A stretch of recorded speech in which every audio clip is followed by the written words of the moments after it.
and I'm spraying a little bit to the side, and you can see that's blowing some of the soil out of the cell. That's not ideal. I'm going to try and do that again. So once I water it once, I'm just going to let it sit there just for a little while to let the water seep through to the bottom of the tray. And what we're trying to do is get the water to reach all the way at the bottom of this cell right here.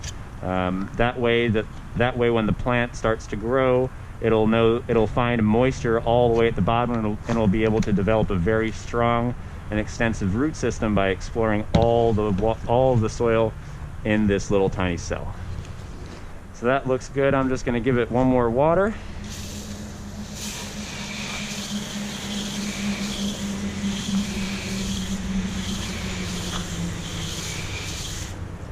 Nice.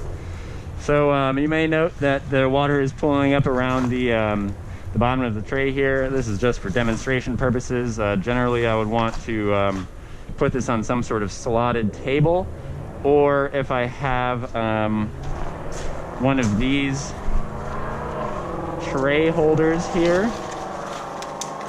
that can help me keep the bottom of the tray out of that standing water if all I've got is like a folding plastic table.